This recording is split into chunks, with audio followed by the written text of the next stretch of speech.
Hello students, इस video में हम सीए फाउंडेशन मई 2019 का क्वेश्चन नंबर 4B करने वाले हैं। ये क्वेश्चन था फाइनल अकाउंट्स का, काफी सिंपल क्वेश्चन था 10 मार्क्स के लिए। ठीक है, तो आइए सॉल्व करने की शुरुआत करते हैं। Following particulars are extracted from the books of Sandeep for the year ended 31st December 2018। तो दिसंबर हमारा ईयर एंड है ये क्वेश्चन में। ठीक है, ट्रायल बैलेंस दिया गया है, तो I am not reading trial balance right now, मैं सीधा एडजस्टमेंट पढ़ रहा हूं।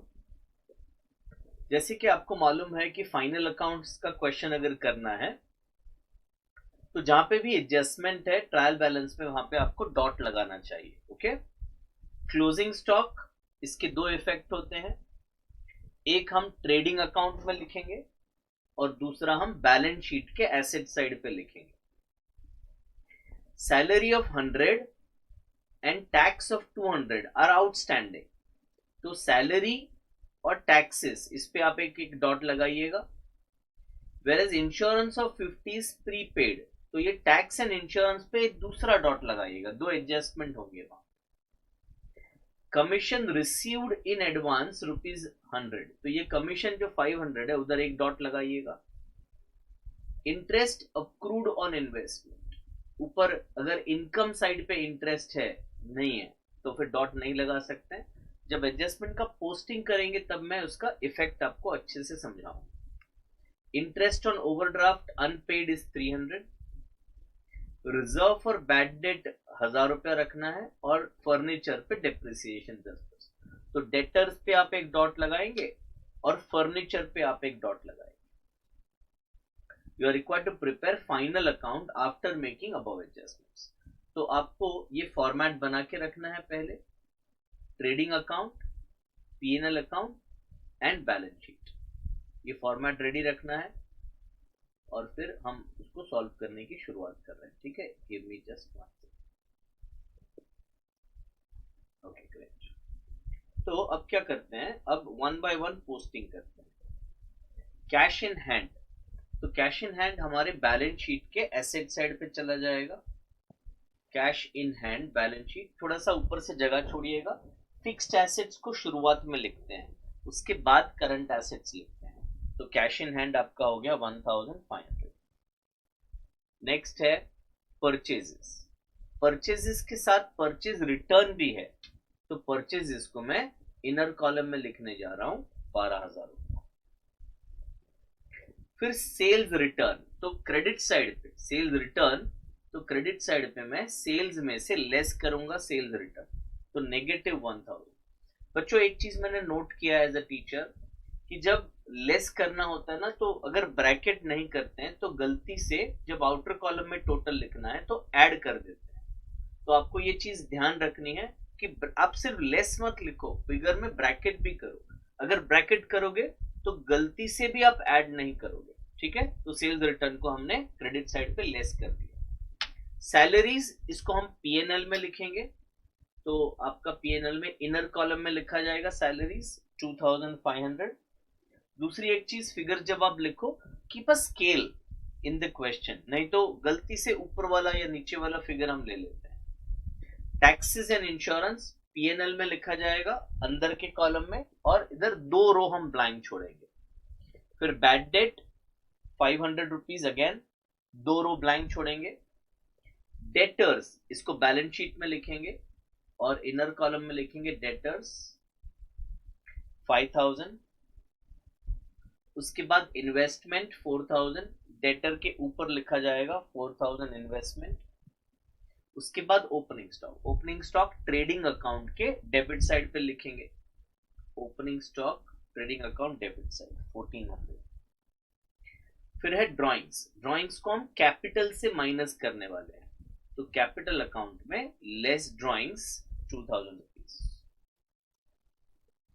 Furniture 1600, balance sheet asset side inner column 1600।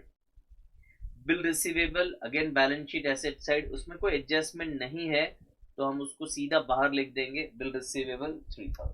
तो ये मेरा डेबिट साइड का सारा पोस्टिंग हो गया। ठीक है, ओके, अभी हम करते हैं क्रेडिट साइड का पोस्टिंग।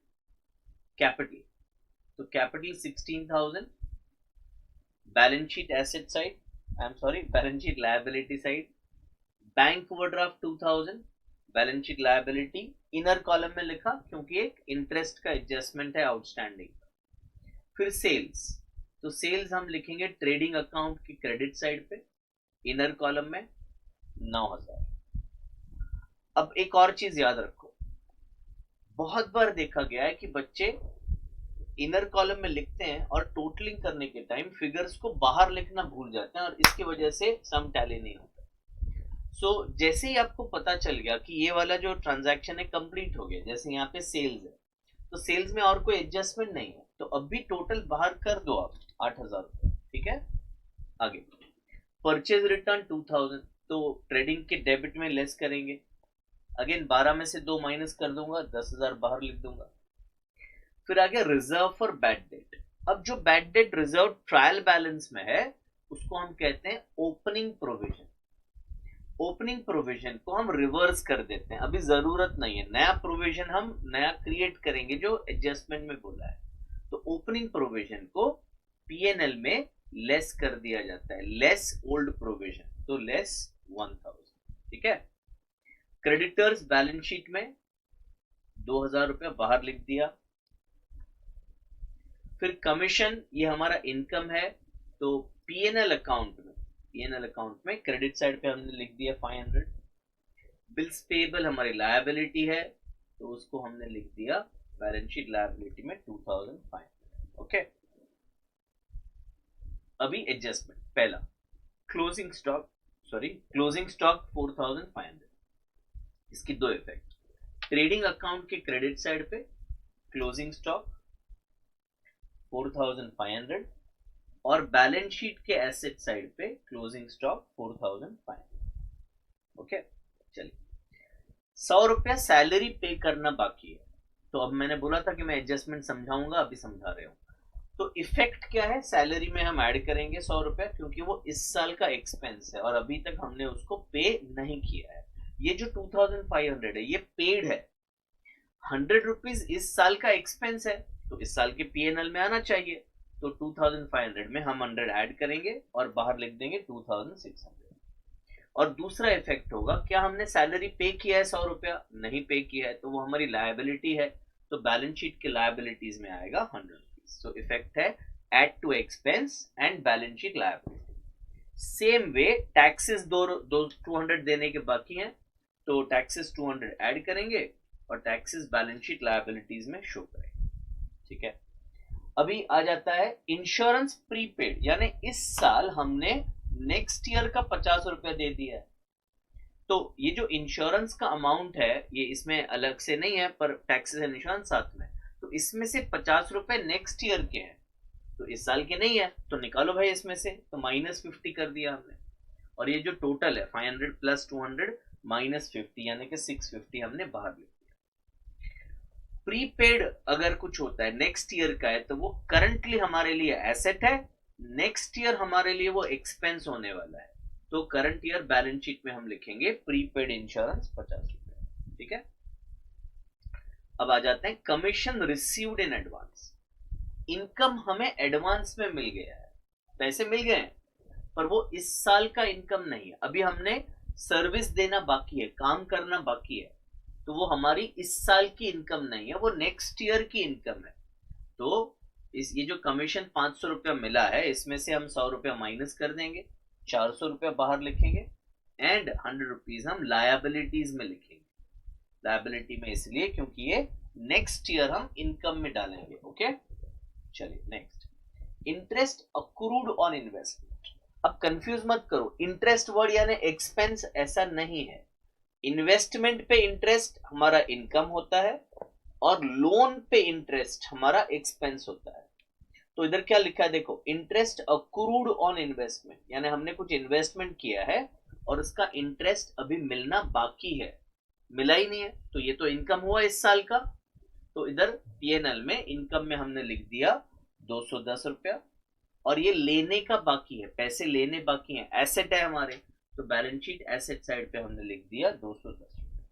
ठीक है, इंटरेस्ट ऑन ओवरड्राफ्ट इससे एग्जैक्टली उल्टा, 300 रुपया हमने लोन लिया था बैंक से, ओवरड्राफ्ट लिया है, और उस पर हमने इंटरेस्ट अभी तक पे ही नहीं किया, so it is expense of this year, तो हम एक्सपेंस में लिखेंगे 300, इंटरेस्ट ऑन ओवरड्राफ्ट 300, और ये लायबिलिटी है क्योंकि अभी हमने पे नहीं किया, तो ये जो लायबिलिटी है उसमें हम ऐड करेंगे और आउटर कॉलम में लिख देंगे 2300।